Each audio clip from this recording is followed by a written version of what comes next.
البدر علينا من ثنيات الوداع وجب الشكر علينا ما دعا لله داع أيها المبعوث فينا جئت بالأمر المطاع جئت شرفت المدينة مرحبا يا نحمده ونصلي على رسوله الكريم اما بعد فاعوذ باللہ من الشیطان الرجیم بسم اللہ الرحمن الرحیم۔ فرمان مصطفیٰ صلی اللہ علیہ وسلم ہے کہ میں ہی قیامت کے دن اولاد آدم کا سردار ہوں۔ ناظرین، آپ دیکھ رہے ہیں ربیع النور شریف کے حوالے سے سجائے جانے والی خصوصی بزم ثناگر، اور میں ہوں آپ کا میزبان راؤ کرامت ثناگر۔ میرے ساتھ موجود ہیں میری کو ہوسٹ سائمہ ایمہ صدیقی۔ ہماری جانب سے دیکھنے والے تمام ناظرین کو السلام علیکم ورحمۃ اللہ وبرکاتہ۔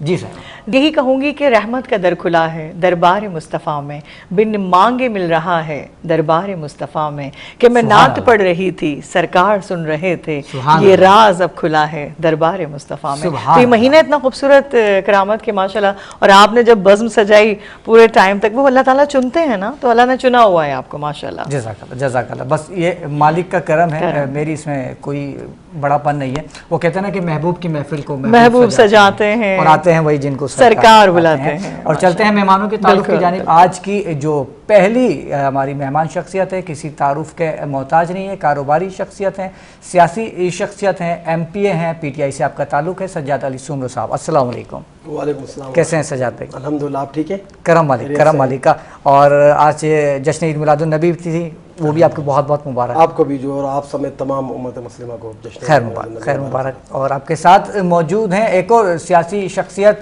اور پیپلز پارٹی سے آپ کا تعلق ہے، اور deputy information secretary women wing Sindh, اس کے ساتھ ہی member research and coordination cell Bilawal house, Anil Ansari صاحبہ۔ السلام علیکم۔ السلام علیکم۔ کیسی ہیں آپ؟ ٹھیک ہیں؟ میں ٹھیک، الحمدللہ۔ آپ کو بھی جشن عید میلاد النبی بہت بہت مبارک ہو۔ بہت بہت مبارک ہو۔ اور آپ کے ساتھ موجود ہیں ایک اور مہمان شخصیت، حافظ محمد احمد صدیقی صاحب، پی ایچ ڈی اسکالر ہیں۔ السلام علیکم۔ وعلیکم السلام۔ کیسے ہیں آپ؟ ٹھیک ہیں، خیریت سے ہیں؟ اور آپ کے ساتھ موجود ہیں ملک پاکستان کی مشہور و معروف مذہبی شخصیت ڈاکٹر پروفیسر محمد زاہد اسلم صاحب۔ السلام علیکم۔ کیسے ہیں آپ؟ ٹھیک ہے، مائک لے لیجیے گا۔ مسکراتا ہوا چہرہ ماشاءاللہ، بہت کرم، آپ ٹھیک ہیں؟ کرم مالک کا۔ اچھا، چونکہ آج جشن عید میلاد النبی تھا تو میں چاہوں گا کہ اس حوالے سے کچھ گفتگو فرمائیں آپ۔ بسم اللہ الرحمن الرحیم۔ آج تمام عالم اسلام کے تمام مسلمانوں نے اپنی اپنی محبتوں کا اظہار کیا۔ آج نہیں بلکہ پوری زندگی میں ہر سانس میں ہر لمحے میں اپنی اپنی خوشی کا اظہار کرتے رہنا چاہیے، اور اپنے نبی سے وفا، اپنے نبی سے پیار کرنا بہت ضروری ہے۔ یہ اصل ایمان ہے، بلکہ روح ایمان، مغز قرآن، جان دین، ہست حب رحمت للعالمین، کہ پیارے آقا صلی اللہ علیہ وسلم سے پیار کرنا، محبت کا اظہار کرنا، یہ امت مسلمہ کا ہمیشہ سے وتیرہ اور معمول رہا ہے۔ اور میلاد منانا، جلوس نکالنا، یہ بھی محبت کی ایک بنیاد ہے، محبت کی ایک دلیل ہے کہ پورے عالم اسلام نے اپنی محبتوں کا اظہار کیا، اپنے آقا پر درود و سلام کے نذرانے پیش کر کے، اور اسی طرح لنگر و نیاز کے اہتمام کر کے، اور گھروں میں محافل کا اہتمام کر کے آقا علیہ الصلوۃ والسلام کو انہوں نے اپنی محبتیں پیش کی ہیں۔ تو کیوں نہ آقا علیہ الصلوۃ والسلام کو محبتیں پیش کی جائیں کہ امام الانبیاء نبی پاک علیہ الصلوۃ والسلام کی محبت پوری امت پر فرض ہے۔ بنا عشق محمد کے کوئی مومن نہیں ہو سکتا، کیونکہ بخاری کے اندر حدیث ہے، حدیث نمبر 9، حدیث نمبر 10، کتاب الایمان کے اندر حدیث پاک ہے کہ لا یؤمن احدکم، تم میں سے کوئی ایک اس وقت تک مومن نہیں ہو سکتا جب تک کہ وہ پوری کائنات، پوری دنیا، بلکہ دنیا کے ہر رشتے، ہر ناطے سے بڑھ کر اس کا ناطہ میرے مصطفیٰ سے نہ جڑ جائے۔ دنیا کے بڑے بڑے رشتے ہیں نا، سارے رشتے ختم ہو سکتے ہیں، مگر پیارے محبوب صلی اللہ علیہ وسلم سے رشتہ اور ناطہ یہ کل ایمان ہے، اصل ایمان ہے۔ اگر ان سے پیار نہیں ہے، میں یہاں پر ایک بڑا قیمتی نکتہ بتاؤں آپ کو کہ اللہ تعالیٰ کو غیر مسلم بھی مانتے ہیں، کافر بھی مانتے ہیں، لیکن یہاں شرط ہے کہ رب کو منانا ہے محمد کے وسیلے سے. صلی اللہ علیہ وسلم. سبحان اللہ. اگر محمد کے وسیلے سے رب کو مانو گے تو پھر تو ایمان اور اسلام ہوگا. اگر میرے مصطفیٰ کو نہیں مانتے صرف خدا کو مانتے ہیں تو وہ اسلام نہیں ہے, کیونکہ خدا کو تو کافر بھی مانتے ہیں, خدا کو تو مشرک بھی مانتے ہیں. یہ الگ بات ہے کہ بتوں کی عبادت کرتے ہیں, لیکن عقیدہ تو ان کا بھی یہ ہے کہ سب سے بڑا مالک وہ ہے. اور ہمارا مسلمانوں کا یہ عقیدہ ہے کہ خدا کا یہی ہے در, نہیں اور کوئی مقر مفر, اور جو وہاں ہو یہیں آ کے ہو, جو یہاں نہیں تو وہاں بھی نہیں. تو بس پیارے مصطفیٰ صلی اللہ علیہ وسلم کی بارگاہ میں اپنی عقیدتیں, اپنی محبتوں کا اظہار کرنا چاہیے. آقا دو جہاں فخر موجودات امام الانبیاء نبی پاک علیہ الصلوۃ والسلام کے حوالے سے ہم نے تقریباً کوئی 12 دن سے یہ آغاز جاری ہے ہمارا, قسط وار ہم نے مراحل طے کیے ہیں. تو آج کا جو مرحلہ ہے نہایت ایمان افروز مرحلہ ہے, اور آج کے اس مرحلے کے اندر ہم پیارے آقا صلی اللہ علیہ وسلم کو بحیثیت شارع, بحیثیت حاکم, بحیثیت سربراہ اور بحیثیت قاضی اور بحیثیت سیاستدان جانیں گے کہ آقا علیہ الصلوۃ والسلام نے کس طرح آپ حکمران تھے, کس طرح آپ حکومت کرتے تھے, کیا آپ کا انداز حکمرانی تھا. آپ سب جانتے ہیں کہ پیارے آقا جب مدینہ میں آئے تو آپ نے مدینہ کے اندر ایک ایسا اسلامی معاشرہ تشکیل دیا کہ جس کو ریاست مدینہ کا نام دیا گیا. قرآن کریم کے اندر 12واں پارہ سورہ یوسف ہے, اس کی آیت نمبر ہے 40. فرمایا ان الحکم الا للہ, کہ حکم صرف اللہ کے لیے ہے, حاکمیت صرف اللہ کے لیے ہے. اور پھر اس کے علاوہ قرآن کریم کی سورۃ المائدہ سورۃ نمبر 5 ہے, اس کی آیت نمبر ہے 49. وَأَنِحْكُمْ بَيْنَهُمْ بِمَا أَنزَلَ اللَّهُ, یہ کہ تم لوگوں کے درمیان میں اس طرح فیصلے کرو جو اللہ نے نازل کیے, جو اللہ نے حکم دیا. اور اسی طرح قرآن کریم کی سورۃ نمبر 4 ہے جس کا نام ہے سورۃ النساء, اس کی آیت نمبر ہے 65, اور اس سے پیچھے جائیں گے تو آیت نمبر ہے 59. فرمایا اطیعوا اللہ واطیعوا الرسول واولی الامر منکم, کہ تم اللہ کی تابعداری کرو, رسول کی تابعداری کرو, اور وہ جو تم میں سے اولی الامر لوگ ہیں, اولی الامر وہی ہیں کہ جو اللہ تبارک و تعالی کی طرف سے مقرر کیے ہوئے لوگ ہیں. اور اس میں میرے پیارے آقا امام الانبیاء نبی پاک علیہ السلام جو کہ آپ کی پوری زندگی بحیثیت حاکم گزری. آپ نے فرمایا نا کہ انما انا بشر, میں ایک بشر ہوں, اور وَإِنَّكُمْ تَخْتَصِمُونَ إِلَيَّ, تمہارے جو معاملات ہوتے ہیں, تمہارے جو جھگڑے ہوتے ہیں وہ میری جانب لائے جاتے ہیں اور میں فیصلے کرتا ہوں. میں چونکہ ایک حاکم ہوں. یہ حدیث پاک بخاری کی حدیث پاک ہے 7169, اور مسلم کی حدیث پاک ہے 1713. اور قرآن کریم کی سورۃ نمبر 4 سورۃ النساء کے اندر فرمایا کہ فَلَا وَرَبِّكَ لَا يُؤْمِنُونَ حَتَّى يُحَكِّمُوكَ فِي مَا شَجَرَ بَيْنَهُمْ, کہ اے پیارے مجھے تیرے رب کی عزت کی قسم ہے, اس وقت تک کوئی مومن ہو ہی نہیں سکتا جب تک کہ آپ کو حکم نہ مانے, آپ کو حاکم نہ مانے, آپ کا حکم نہ مانے. تو یہ آج کے اس پروگرام میں یہ بات تو مسلمہ اور طے ہو گئی, واضح ہو گئی کہ آقا علیہ الصلوۃ والسلام کیسے حاکم تھے, آپ کیسے حکمران تھے, آپ نے کیسے سیاست کی. اچھا کچھ لوگ یہ کہتے ہیں کہ جی سیاست بہت بری چیز ہے. آقا علیہ الصلوۃ والسلام نے خود کی ہے, میرے آقا کے چاروں خلفاء نے کی ہے, اور حضرت صدیق اکبر رضی اللہ تعالیٰ عنہ نے کی ہے, جناب عمر فاروق رضی اللہ تعالیٰ عنہ نے کی ہے, جناب عثمان غنی رضی اللہ تعالیٰ عنہ نے کی ہے, صحابہ کرام نے کی ہے. اور پھر وہ کہتے ہیں کہ جی وہ ممبروں پہ بیٹھ کر سیاسی باتیں, تو آقا علیہ الصلوۃ والسلام تو مدینہ کے ممبر میں بیٹھ کے بات کرتے تھے. اصل میں لفظ سیاست کا مطلب یہ ہوتا ہے کہ عوامی نمائندہ اپنی عوام کی خدمت کرتے ہیں, اپنی عوام کے لیے سہولیات فراہم کرتے ہیں. اپنی چونکہ ظاہر ہے کہ عوام اگر کوئی 2-3 لاکھ بندے پہنچے اسمبلی کے اندر تو پھر تو جگہ نہیں ہوگی, تو ظاہر ہے 2-3 لاکھ بندوں کا ایک ہی نمائندہ ہوگا, ایک ہی رہبر بن کے جاتا ہے, ایک ہی رہنما بن کے جاتا ہے جو ان کی آواز بنتا ہے. تو آقا علیہ الصلوۃ والسلام ایک ایسے حاکم, ایک ایسے حکمران کہ آپ نے جب اسلامی معاشرے کو تشکیل دیا تو سب سے پہلے آپ نے اپنی رعایا, اپنی قوم, وہ جو اس وہاں کی جو عوام تھی, آپ نے عوام کی سہولیات کو مد نظر رکھا, اور ان کے لیے بنیادی سہولیات, زندگی جینے کا حق, رہن سہن کا حق, اور معاشی حقوق ہو گئے, معاشرتی حقوق ہو گئے, اور مال جان کا تحفظ ہو گیا, اور اس طرح کے سارے تحفظات کا آپ نے اہتمام کیا. آپ نے باقاعدہ اپنے وزراء رکھے, اور وزراء کا انتخاب کر کے آپ نے اسلامی معاشرہ تشکیل دیا. اور آپ نے فرمایا کہ کوئی بھی حکمراں, کوئی بھی منسٹر اپنی جانب سے فیصلہ فیصلہ نہیں کرے گا، فیصلہ وہی ہوگا جو اللہ کا ہوگا، جو اللہ فیصلہ کا وہی ہوگا جو ہوگا۔ محمد رسول اللہ کا ہوگا۔ کیا بات ہے، آج چونکہ ہمارے یہاں سارے سیاسی لوگ بیٹھے ہیں تو جی میں نے کہا میں موضوع یہ سمجھ رہا رکھتے تھا ہیں۔ سیاستدانوں کو دیکھ کے سیاسی موضوع ہو گیا۔ جی جی مولا آپ کو سلامت رکھے۔ سجاد بھائی آپ کی جانب آؤں گا، آج ماشاءاللہ سے جشن عید میلاد النبی کا دن تھا، تو کس طرح سے آپ سیلیبریٹ کرتے ہیں، کس طرح سے مناتے ہیں؟ جی بسم اللہ الرحمن الرحیم، سب سے پہلے تو آپ کا اور سائمہ کا شکریہ۔ سب سے پہلے تو میں جو ہے وہ ہمارے جتنے بھی پاکستانی ہمارے پورے امت مسلمہ کے جتنے بھی لوگ ہیں ان کو عید میلاد النبی مبارک صلی اللہ علیہ وسلم مبارک ہو بہت بہت۔ اور بالکل قرآن میں اللہ پاک نے فرما دیا وما ارسلناک الا رحمۃ للعالمین، کہ نبی اے محبوب ہم نے آپ کو دونوں جہانوں کے لیے رحمت بنا کے بھیجا ہے۔ تو جو کہ کچھ بھی باتیں کر لے کہ عید میلاد النبی کیوں مناتے ہیں وہ کیوں مناتے ہیں، سوائے ابلیس کے جہاں میں سبھی تو خوشیاں منا رہے ہیں، میں بات نہیں کروں گا۔ تو الحمدللہ ہمارے لیے تو جب ہم دوسری چیزیں کرتے تو یہ تو ہمارے لیے ہمارے ایمان کا جز ہے کہ رسول اللہ صلی اللہ علیہ وسلم سے ہمارا ایمان ہے، ہمارے ماں باپ ان پہ قربان، ہمارے بچے ہمارے آل و عیال ہمارا مال ان پہ قربان۔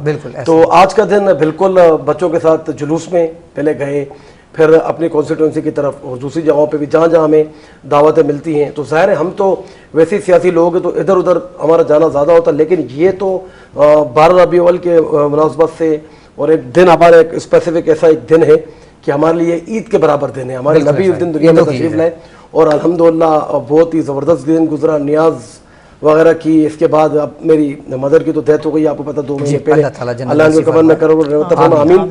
تو وہ امی کی طرف جاتے تھے یا بھائی بہن وغیرہ ہوتے تو فون پہ رابطہ بھی ہو جاتا ہے اور ادروائز راستے بھی بند ہوتے ہیں۔ لیکن اب سیاسی آدمی ہوتے ہوتے ظاہر ہمارے پارٹی کی طرف سے بھی جو کیمپس لگتے ہیں ایم اے جنرل روڈ پہ، پورے کراچی سے جو لوگ یہاں پر آتے ہیں یا اسپیشلی سندھ سے بھی یہاں پر لوگ آتے ہیں 12 ربیع الاول دیکھنے، تو وہاں پر بڑا اچھا دن گزرا اور الحمدللہ آج رات کو آپ کے پروگرام میں آ کے بیٹھے ہوئے۔ بہت بہت شکریہ کہ آپ نے ٹائم نکالا۔ اور انیلا انصاری صاحبہ کیا مصروفیت رہتی ہے آپ کی آج کے دن کی مناسبت سے؟ آج کے دن کی اگر ہم اپنے بچپن سے بات کریں تو جب تو جیسے ہی ربیع الاول کا چاند نظر آتا تھا چاروں طرف ہرے جھنڈے اور جھنڈیاں لگا رہے ہوتے تھے، گھر کو ڈیکوریٹ کر رہے ہوتے تھے۔ تو دیکھیں جشن عید میلاد النبی کہ اللہ کے نبی کی ولادت کا دن، اب یہ جو ہے کہ صرف ہمیں اسی مہینے میں اللہ کے نبی کی جو ہے وہ اطاعت کرنی ہے یا ان کی سنت کو فالو کرنا ہے، ایسا نہیں ہونا چاہیے۔ آپ کو پورے سال پوری زندگی اللہ کے نبی کے بتائے ہوئے راستے پہ جو ہے وہ چلنا چاہیے۔ اور سب سے اہم جو ہماری عبادت کا بھی ایک حصہ ہے وہ ہے درود پاک، درود شریف کثرت سے پڑھیں اور اس مہینے زیادہ سے زیادہ پڑھیں۔ اور وہ لوگ بڑے خوش نصیب ہوتے ہیں جو مدینہ جاتے ہیں اور اللہ کے نبی کے دربار میں جو ہے وہ ڈائریکٹ درود شریف کا ہدیہ پیش کرتے ہیں۔ تو مین چیز یہی ہے، کھانے وغیرہ بنتے ہیں جو ہماری روایات ہیں، جیسے بھائی نے بتایا بچپن سے دیکھتے آ رہے ہیں، اب ہم بھی کر رہے ہیں، ہم بھی جو ہے وہ بڑھاپے کی طرف جو ہے وہ جا رہے ہیں۔ تو وہ ساری چیزیں ہیں۔ پھر خاص طور پہ میلاد منعقد ہو رہے ہوتے، اور اب کیونکہ سیاسی پرسنالٹی ہیں تو چینلز کے اوپر بھی جانا ہوتا ہے، ابھی صبح بھی 2 پروگرامز کیے، تو ایک فیسٹیوٹی ہوتی ہے، ایک جشن کا سما ہوتا ہے۔ بٹ اس میں آپ کے چینل کے توسط سے دیکھیں اللہ کے نبی نے کہا کہ بدعت سے پرہیز کرو، مذہب میں کوئی بھی ایکسٹرا چیز ایجاد نہ کریں، بالکل کریں آپ جشن منائیں ساری چیزیں۔ اب میں اکثر دیکھتی ہوں کہ روڈز کے اوپر جو ہے وہ ڈھول ناچ گانا، تو ہمارے نبی کی سنت یہ نہیں ہے، وہ بہت سادہ زندگی انہوں نے گزاری۔ اللہ تعالیٰ نے یہ دنیا ان کے لیے بنائی، وہ چاہتے تو سونا چاندی ہیرا موتی ان کے لیے تھے، پر انہوں نے سادگی کو اختیار کیا اس لیے کہ آنے والی امت جس نے انہیں دیکھا نہیں ہے، اور اللہ کے نبی کو اس بات پہ بڑا فخر ہے اور رہے گا کہ وہ میرے امتی ہیں جنہوں نے مجھے دیکھا نہیں۔ اور ہمارا کلمہ مکمل ہوتا ہے محمد رسول اللہ۔ تو اللہ کے نبی کی سنت ان کی اطاعت کریں، انہوں نے کہا اللہ صرف ایک ہے اور بدعت سے برائے مہربانی پرہیز کریں۔ کیا بات ہے، بہت پیاری بات کی ہے، بہت ہی خوبصورت ہے۔ ایک اور مہمان بھی ہمارے ساتھ یہاں موجود ہیں، حافظ محمد احمد صدیقی صاحب اسکالر ہیں۔ السلام علیکم، خوش آمدید کہتے ہیں آپ کو اس بزم کے اندر۔ کیا کہنا چاہیں گے؟ جس طرح سے ہمارے اور مہمانوں نے ماشاءاللہ سے ربیع الاول شریف کی تعریف بیان کی، تو کیا کہیں گے اپنے الفاظوں میں؟ کس طرح سے آپ نے گزارا، کس طریقے سے اپنی فیملی میں آپ نے دیکھا جو ایک لیگیسی ہوتی ہے جو چلتی آ رہی ہے، اس کو کس طرح سے آپ نے الفاظ میں بتائیں گے؟ ربیع الاول کا تو یہ وہ مہینہ ہوتا ہے کہ اس کا تو ہمیں شروع ہونے کا انتظار ہوتا ہے کہ یہ مہینہ کب شروع ہوگا. اور ربیع الاول تو پہلی تاریخ سے ہی شروع ہو جاتا ہے. مختلف کتابوں میں ہمیں مختلف ڈیٹس ملتی ہیں, لیکن جو متفق ہوئے ہیں ہم لوگ اس 12 تاریخ کے اوپر, ایک اس ڈیٹ کے اوپر ہم ہوئے ہیں. تو ڈیفینیٹلی اس یہی ہوتا ہے کہ جیسے میڈم نے بات کری تھی کہ بچپن میں ہم جھنڈیاں وغیرہ لگایا کرتے تھے. اچھا, ہمارا ایسا ہوتا ہے کہ جب ہم چھوٹے تھے تو ہمارے والد صاحب نے ایک مسجد میں 12 ربیع الاول کو ایک میلاد شریف کا اہتمام کیا تھا, آج سے کوئی تقریباً 39 ایئرس پہلے. تو والد صاحب کا انتقال کوئی تقریباً 10 سال پہلے ہو گیا, لیکن الحمدللہ اللہ کا شکر ہے کہ وہ جو آپ لے کے چل رہے ہیں روایت جو ہے. ہمارے جو کزنز ہیں وہ ہم 12 تاریخ کو جو ہے وہ میلاد مصطفیٰ سجاتے ہیں, اور پھر نعت خوانی کا اہتمام ہوتا ہے, اور بڑے بڑے علماء کرام تشریف لاتے ہیں, اور پھر شروع سے ہی صبح سے یہ تقریبات شروع ہو جاتی ہیں. مطلب کہنے کا مقصد یہ ہو کہ آپ نے وہ روایت برقرار رکھی. الحمدللہ یہ بس اللہ تعالیٰ کی طرف سے حضور پاک صلی اللہ علیہ وسلم کا کرم ہے.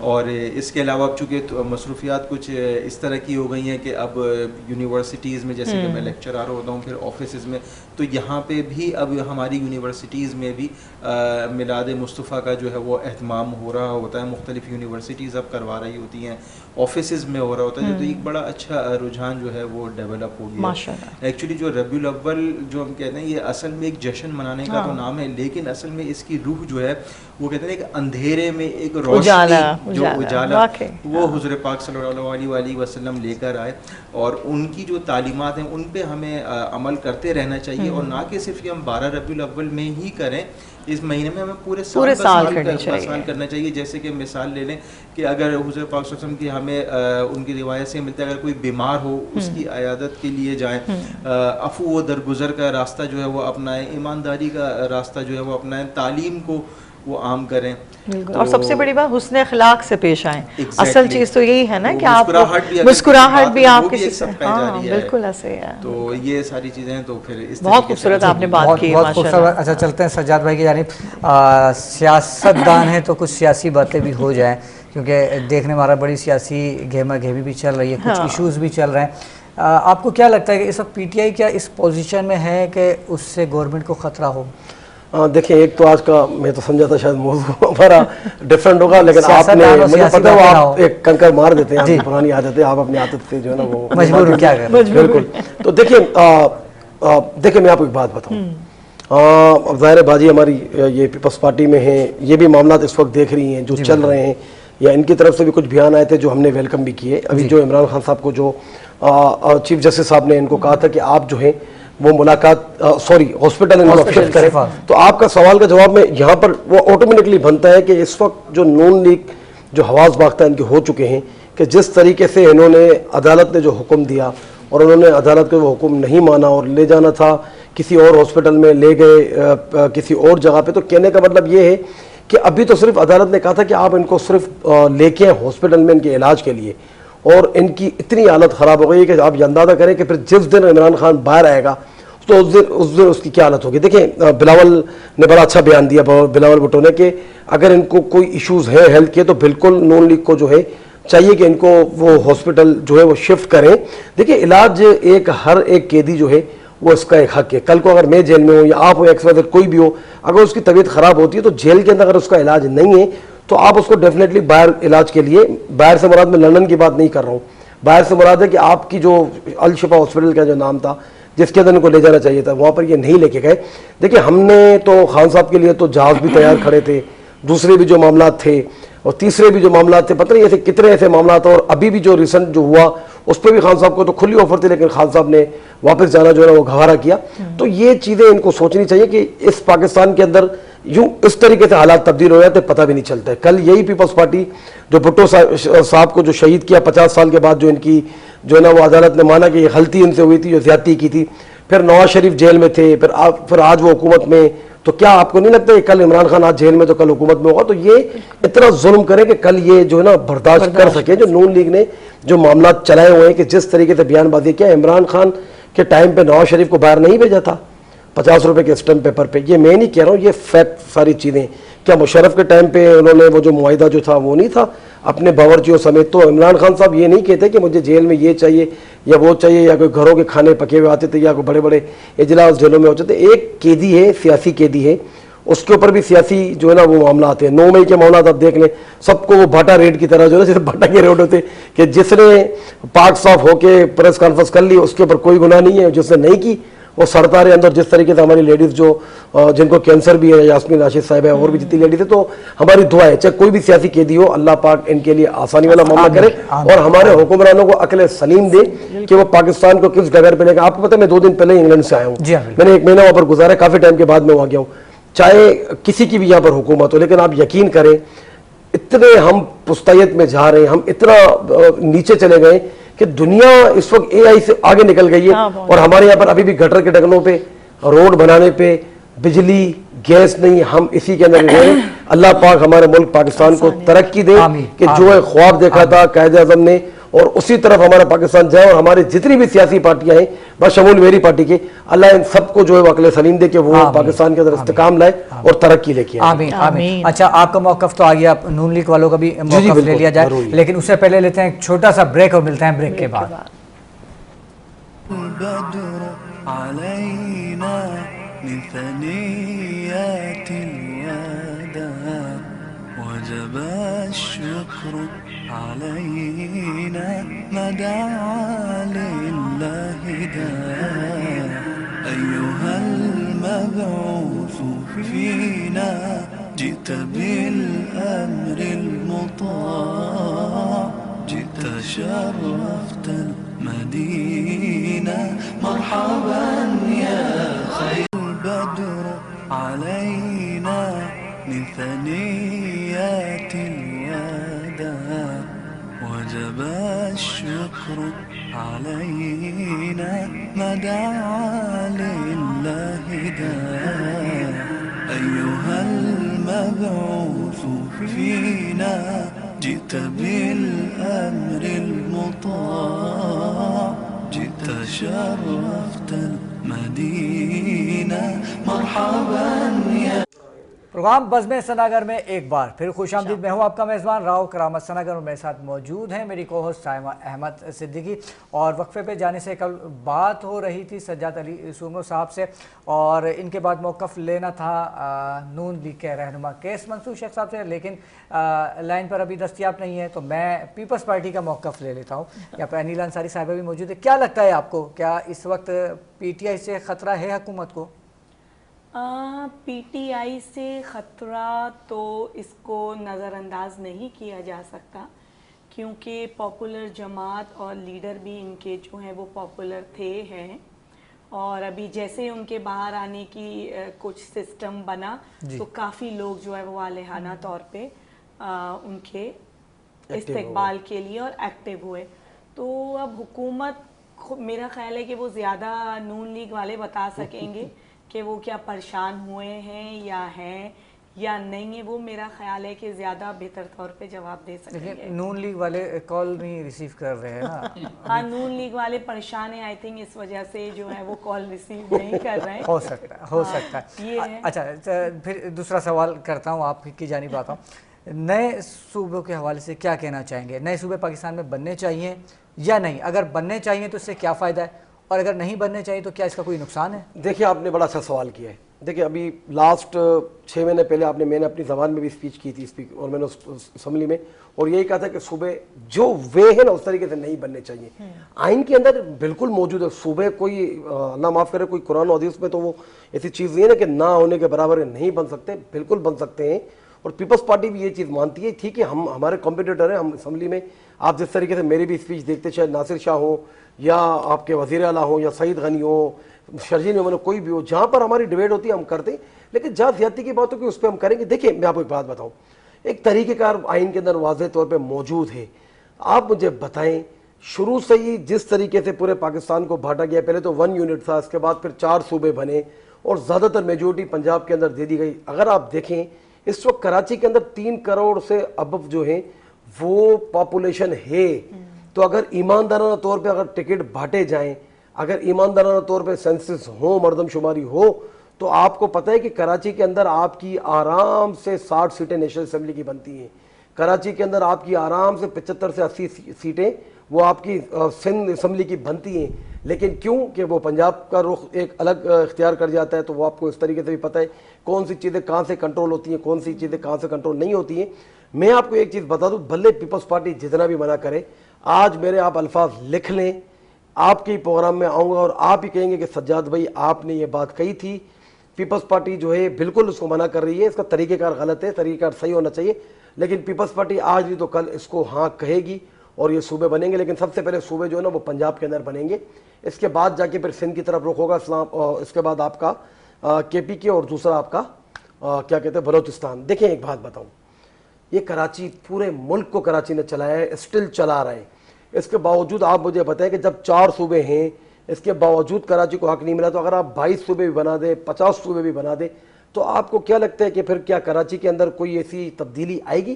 تبدیلی تو کراچی میں آنی چاہیے تھی جب دبئی بنا تھا، جب بھٹو صاحب کا ٹائم تھا، پھر ان کو شہید کر دیا گیا، جو پھر معاملات ہوئے، پھر ہمارے ملک کے اندر جو ہے نا وہ آپ نے دیکھا کہ کو ہو گیا، پھر ہمارے ملک پہ جو ہے نا وہ فوجی حکمرانوں کی حکومت آئی ہے، جو بھی معاملات ہوئے، تب بھی آپ کراچی کو دیکھیں اور آج بھی آپ کراچی کو دیکھیں، چاہے پیپلز پارٹی کے انڈر کراچی آتا ہے، وفاق چاہے کتنا بھی شور کرے ہمیں دیں، ہم یہ کریں گے، ہم وہ کریں گے، پیپلز پارٹی کہتی ہے ہم یہ کریں گے وہ کریں گے، یہ چیز پیپلز پارٹی کو سوچنی پڑے گی اب کہ بھائی اب جو ہے نا پانی سر سے اوپر گزر گیا ہے، اب ان کو کچھ نہ کچھ ڈیلیور کرنا پڑے گا۔ دیکھیں ایک شارع بھٹو بنانے سے جو ہے نا پچھلے 18 سال کا حساب اس طریقے سے نہیں ہو جائے گا۔ میں اگر لیاری کیمپ میں اس کو بالکل ریپ اپ کرتا ہوں آگے 1 منٹ کے اندر، آپ اس وقت لیاری کی جو حالت ہے وہ کسی سے ڈکی چھپی نہیں ہے۔ اب پرابلم کیا ہے کہ لیاری کے اندر جس طریقے سے بلاول صاحب کے اوپر جو پتھراؤ ہوا تھا، وہ ابھی جو ان کے ایم این اے بیٹھے ہوئے ان کی طرف سے یہ پتھراؤ ہوا تھا جن کو ہٹا دیا گیا تھا، اور وہی جو چیزیں وہ آج تک وہ لے کے بیٹھے ہوئے، جو میری کانسٹیٹوئنسی ہے پی ایس 106 جس میں کچھی آبادی زیادہ ہے، پی ایس 107 کے اندر پھر بھی لیاری ٹرانسفارمیشن ان کے پروگرام کا کام شروع انہوں نے جو کیا ہے، لیکن پی ایس 106 کے اندر بالکل بھی یہ کام نہیں ہو رہا ہے۔ تو یہ سب چیزیں ان کو سوچنی پڑیں گی کہ سندھ، کراچی اور آپ کا لالو کھیت اور ناظم آباد، ایک صورت جو بھی آپ کے لیاری، یہ ساری چیزیں اب وقت آ گیا ہے کہ ان کو سیریس یہ چیزیں سوچنی پڑیں گی، ادروائز جو ہے نا معاملات بڑے لیٹ ہوں۔ ٹھیک، پیپلز پارٹی کا موقف لے لیتے ہیں۔ جی جی بالکل، کیا کہنا چاہیں گے آپ نئے صوبوں کے حوالے سے؟ نئے صوبوں کے حوالے سے دیکھیں، پاکستان کو آئیں ذوالفقار علی بھٹو نے دیا، اس کا سب سے زیادہ تحفظ پاکستان پیپلز پارٹی نے اپنی شہادتیں دے کے کیا۔ جو کچھ آئین کے اندر ہے، چاہے وہ چیئرمین بلاول بھٹو ہوں، پریزیڈنٹ آصف علی زرداری ہوں، وہ آئین کو مانتے ہیں، آئین ہی ان کے لیے سب کچھ ہے۔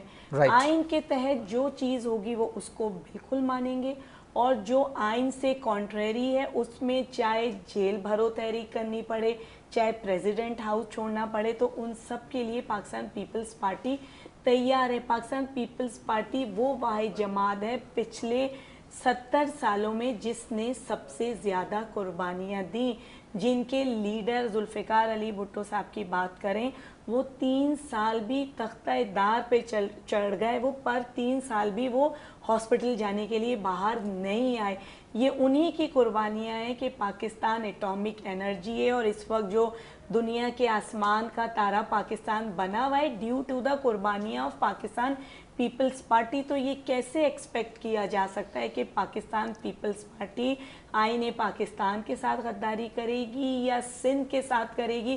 ابھی آپ نے کچھ وقت پہلے دیکھا تھا کہ دریاؤں کے معاملے پہ جو ہے کس طریقے سے جو ہے وہ پنجاب کی طرف سے ہو رہا تھا کہ نہیں سندھ کا پانی ان کا ہے، پر جس طرح پاکستان پیپلز پارٹی نے دفاع کیا اور اس وقت کوئی ایسی ڈویژن نہیں ہونے دی، مجھے نہیں لگتا جو لوگوں کے خواب ہیں، کچھ پارٹی کے لوگوں نے جو ہے وہ اپنے سی ایم بھی جو ہیں وہ سلیکٹ اینڈ الیکٹ کر لیے ہیں، تو اتنا آسان یہ نہیں ہے۔ اور پاکستان پیپلز پارٹی میجورٹی پارٹی ہے۔ مشکل ہے، مشکل، ناممکن ہے، ناممکن، مشکل ہے یا ناممکن ہے؟ بالکل بالکل مشکل ہے کہ اتنی آسانی سے یہ صوبوں کا ہو سکے۔ دیکھیں پاپولیشن سائز 79 ایئرز میں بڑھا کافی تیزی سے، اور سب سے زیادہ اس پاپولیشن کا سائز بڑھنے کا جو نقصان ہوتا ہے وہ کراچی کو ہوتا ہے۔ کراچی وہ واحد شہر ہے، سندھ وہ واحد صوبہ ہے جو سب لوگوں کو پناہ دیتا ہے۔